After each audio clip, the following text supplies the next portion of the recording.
हुजूर पाक दूसरे बच्चों की तरह खेलते तो थे, मगर कभी बुतों के आसपास नहीं जाते। जब दूसरे बच्चे बुतों के आगे जाकर खेलते, कभी उनकी पूजा की नकल करते, तो आप खामोशी से किनारे हट जाते। एक रोज बीबी अमीना ने देखा कि कुछ बच्चे काबा के पास खेल रहे थे और छोटे छोटे हाथों से बूतों को छू रहे थे, मगर हजरत मोहम्मद दूर खड़े आसमान की तरफ देख रहे थे। बीबी अमीना ताज्जुब से पूछती हैं, बेटा मोहम्मद, आप उनके साथ क्यों नहीं खेल रहे? मोहम्मद सल्लल्लाहु अलैहि वसल्लम मासूमियत से जवाब देते हैं, अम्मा, ये पत्थर के टुकड़े हैं, ये ना हमें सुनते हैं ना हमें देखते हैं, मुझे इनमें कुछ नहीं नजर आता। बीबी अमीना की आंखें भर आईं। उन्होंने बेटे को सीने से लगाया। उनके दिल में और गहराई से यकीन बैठ गया कि ये बच्चा अल्लाह की तरफ से है। जब हुजूर पाक 6 साल के हुए, बीबी अमीना ने तय किया कि वो बेटे को लेकर मदीना जाए।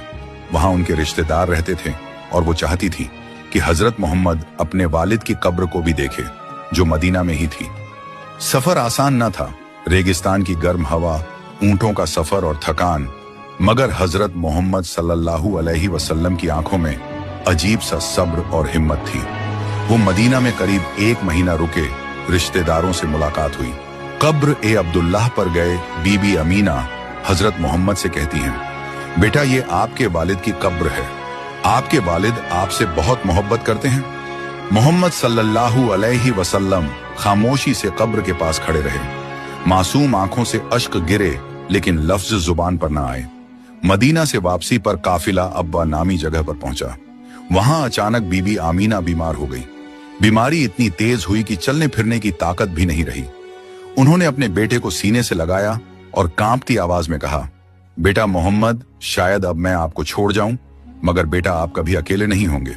अल्लाह आपके साथ है। आपको वो काम मिलेगा जो दुनिया में किसी और को नहीं मिला। 6 साल के हुजूर पाक की आंखों से आंसू बह रहे थे, लेकिन चेहरा खामोश था। कुछ ही देर बाद बीबी अमीना की रूह जन्नत की तरफ परवाज कर गई। मोहम्मद सल्लल्लाहु अलैहि वसल्लम की आंखों से आंसू थम नहीं रहे थे। काफिले ने मोहम्मद सल्लल्लाहु अलैहि वसल्लम को वापस मक्का लाकर आपके दादा हजरत अब्दुल मुत्तलिब के हवाले कर दिया। जब हजरत अब्दुल मुत्तलिब ने सुना कि बहू आमीना भी दुनिया से चली गई, तो उनकी आंखों से भी आंसू छलक पड़े। उन्होंने छोटे मोहम्मद को अपनी गोद में लिया और कहा, बेटा, ये उस रब का इम्तिहान है, इससे कभी घबराना नहीं। आपके दादा जिंदा हैं और मुझे यकीन है आपका रब हर वक्त आपका सहारा है। इसके बाद हजरत अब्दुल मुत्तलिब ने मोहम्मद सल्लल्लाहु अलैहि वसल्लम को अपनी जान से ज्यादा चाहना शुरू कर दिया। बने रहे।